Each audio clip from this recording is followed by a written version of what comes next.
राधे राधे। जय श्री राधे। श्री हरिवंश राधा वल्लभ लाल की जय हो। सभी संतों हरिभक्तों की जय हो। पूज्य गुरुदेव महाराज की जय हो। युगल जोड़ी सरकार की जय हो। भगवान श्री कृष्ण की जय हो। भक्तमाल ग्रंथ की जय हो। जय हो। बहुत बहुत स्वागत है आपका हमारे चैनल में। हम भक्तमाल से सभी संतों और भक्तों के चरित्रों का श्रवण कर रहे हैं। आइए इसी श्रृंखला को आगे बढ़ाते हुए आज हम महान भक्त रवि साहिब की कथा का श्रवण करते हैं, जिसके लेखक हैं श्री माणिकलाल शंकरलाल राणा। जय हो।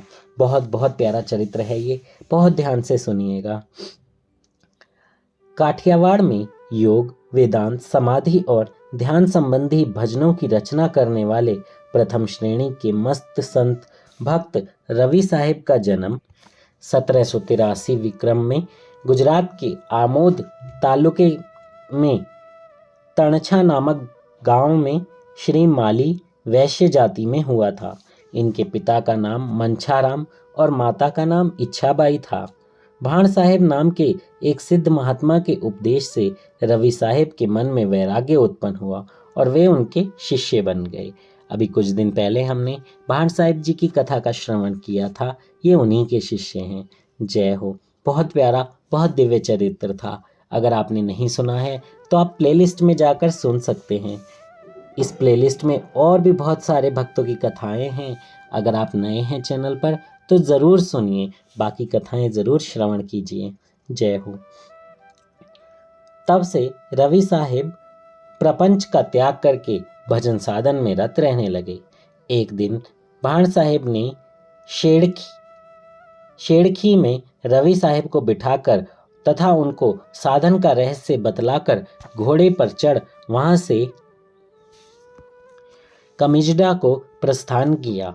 वहां मेला भक्त के द्वारा राम दुहाई दिलाने पर 1811 विक्रम में चैत्र शुक्ला तृतीया को आपने जीवित समाधि ले ली।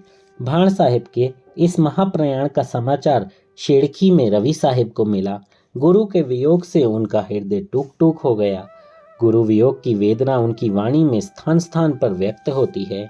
भाण साहिब के पुत्र का नाम खिमजी था। पिता की मृत्यु का समाचार सुनकर उनको दारुण शोक हुआ। वे रवि साहिब के पास गए और उनके साथ वार्तालाप करने पर उनके चित्त को शांति मिली।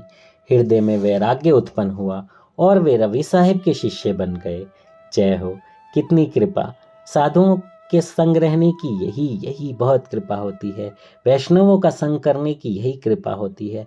आप कितने भी दुख में हो, उनसे वार्ता करने के बाद आपका दुख नहीं रहता, फिर आनंद हो जाता है। फिर वो दुख भी ऐसा लगता है कि शायद भगवान को ये इच्छा इतनी प्यारी होगी कि मुझे भी ऐसा मौका मिला कि मैं भी उनकी सेवा कर सकूं। तो देखिए, ऐसा ही हुआ। भले उनके पिता की मृत्यु हुई, लेकिन रवि साहिब से बात करने के बाद वो कितने प्रसन्न हुए और उनके शिष्य बन गए। तो कुछ ना कुछ संतों की वाणी में बात रहती ही है। कुछ ना कुछ नहीं, बहुत कुछ रहती है। कुछ ना कुछ, बस हम वो बात पकड़ लेते हैं तो हमें कुछ ना कुछ ही फील होता है। पर अगर हम देखें तो हर बात में उनकी एक अलग ही झलक होती है, एक अलग ही प्रकाश होता है, एक अलग ही पकड़ होती है जो हमें अपनी ओर खींचती रहती है। जय हो।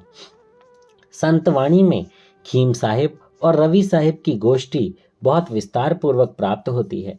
कुछ दिन बाद रवि साहिब का सत्संग करने के बाद खीम साहिब ने वहां से विदा लेकर कच्छ के लिए प्रस्थान किया। इस प्रकार भाण साहिब के तत्वज्ञान की 2 शाखाएं हो गईं। रवि साहिब की शाखा नाद शिष्य नाम से और खीम साहिब की शाखा बुंद पुत्र नाम से प्रसिद्ध हुई। रवि साहिब भी वहां से भ्रमण के लिए निकले और रास्ते में लोगों को उपदेश देते हुए सूरत पहुंचे। सूरत में कुछ दिन सत्संग में व्यतीत करते हुए बहुतों को उपदेश देकर सन्मार्ग पर चलाया। वहां से वे लौट आए, जहां लौटकर उन्होंने विमल संतवाणी की रचना करी। उनके गुरु भाण साहिब जाति के लोहाणा थे।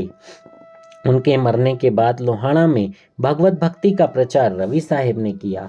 7000 लोहाड़ों ने रवि साहिब की शरण ली और उनका उपदेश पाकर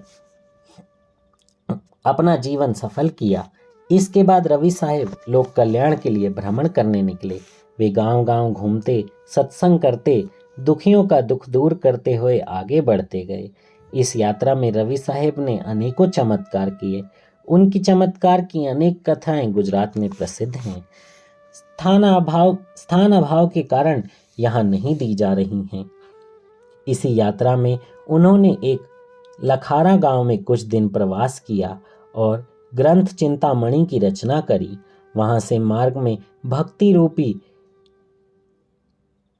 सुरसरी की धारा बहाते हुए वे शेड़खी में लौट आए। यहीं गुजरात के प्रेमी भक्त कवि प्रीतम दास उनसे मिलने आए। दोनों भक्तों के मिलन का, उनके सत्संग का आनंद पाकर वहां के आसपास के गांव वाले बहुत कृतार्थ हो गए। इसके बाद रवि साहेब गिरनार की यात्रा के लिए निकले। वहां उनको गुरु दत्तात्रेय और गुरु गोरखनाथ जी के दर्शन हुए। वे कुछ दिन गिरनार पर्वत पर रहे और वहां उनको कच्छ के संत निर्भय राम तथा अन्य संतों के समागम का आनंद प्राप्त हुआ। वहां से वे कच्छ की ओर चले और उस प्रवास में अनेकों सत्संग और ज्ञान गोष्ठियां हुई तथा विमल संतवाणी की रचना हुई। फिर खीम साहिब से भी मिलने का सुअवसर मिला।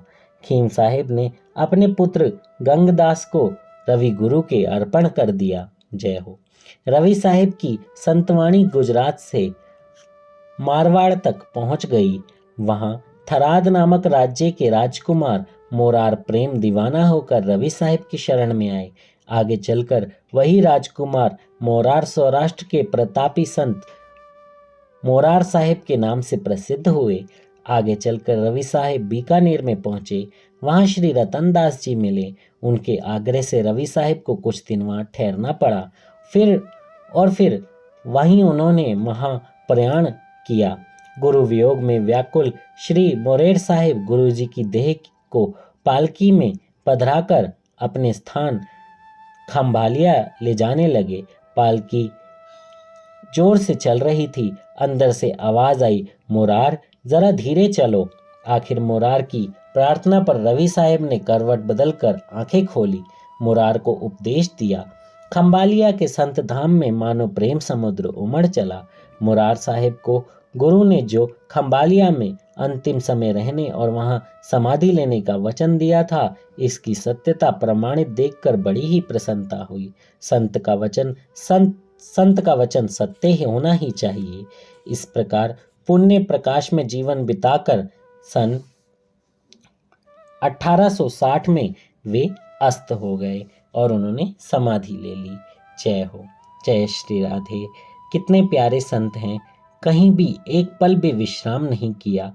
देखिए, हर जगह उन्होंने भक्ति की एक अलग ही परिकाष्ठा बनाई है, एक अलग ही दुनिया बनाई, जिसमें उन्होंने बहुत लोगों को जोड़ा। जो जुड़ गए वो कृपा पात्र हो गए। बहुत लोग ये समझते हैं कि ऐसे घूम घूम कर कुछ नहीं होता, पर देखिए, इन संतों ने घूम घूम कर ही कितने लोगों को अपना प्रेमी बना लिया। ये सब भगवान ही है, क्योंकि भगवान ऐसे नहीं घूम सकते।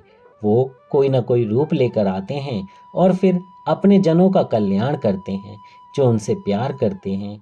देखिए, हम भगवान की भक्ति करते हैं, भगवान को मानते हैं, पर हम किसी के अंदर भगवान को नहीं देख पाते, क्योंकि हमारी दृष्टि वैसी नहीं है। माया के कारण दृष्टि बहुत वैसी ग्रसित हो गई है कि हम दूसरे में सिर्फ इंसान ही देखते हैं। नहीं, जो हमें भगवान की राह पर लगाएं वो भगवान ही हैं, इंसान नहीं मानना चाहिए। वो संतजन ही हैं जो हमें प्रभु से मिलाए, जो हमसे प्रभु वार्ता करे। वो वैष्णव जन हैं, वो खुद भगवान हैं। वो ऐसे सच्चे जन हैं जो हमें भगवान से मिलाना चाहते हैं, भगवान के और पास लाना चाहते हैं। हमें उन सब का आदर करना चाहिए। बस इसी भाव से हमें देखना है कि कौन हमें भक्ति के मार्ग पर ले जा रहा है और कौन हमें अन्य मार्ग पर। जब कोई अन्य मार्ग पर ले जाने लगे, जैसे कि घूमने फिरने ले जाना, हाँ, घूमने फिरने में भी भाव ऐसा है, अगर कोई मंदिर ले जा रहा है, संत के पास ले जा रहा है, तो मतलब हम अच्छे मार्ग पर जा रहे हैं। पर अगर कोई दूसरी जगह ले जा रहा है। जैसे इधर उधर सिर्फ टाइम पास करने के लिए हम लोग जाते हैं, बोलते हैं ना बहुत लोग, अरे चल वहाँ चलते हैं टाइम पास करके आएंगे, अरे वहाँ चल वहाँ घूमने की जगह है। तो ये सब हम अपना समय ही बर्बाद कर रहे हैं, क्योंकि उतने समय में हम अपने भजन से दूर हो जाएंगे, हम अपने भगवान से दूर हो जाएंगे। तो ऐसा कोई कार्य नहीं कीजिए जिससे हम भगवान से दूर हों, और ऐसे लोगों का संग भी नहीं कीजिए जो हमें भगवान से दूर करें।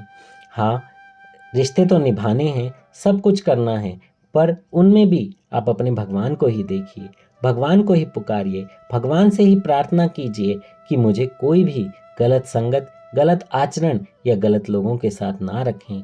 जब आप ऐसी प्रार्थना, करुण प्रार्थना भगवान से करेंगे तो भगवान भगवान आपको कभी भी दुख नहीं देंगे, ना ही किसी गलत आचरण में भेजेंगे। कोई गलत आचरण आपसे हो भी रहा है तो बस नाम जप करते रहिए, वो दूर हो जाएगा। जय हो। जय श्री राधे, श्री हरिवंश।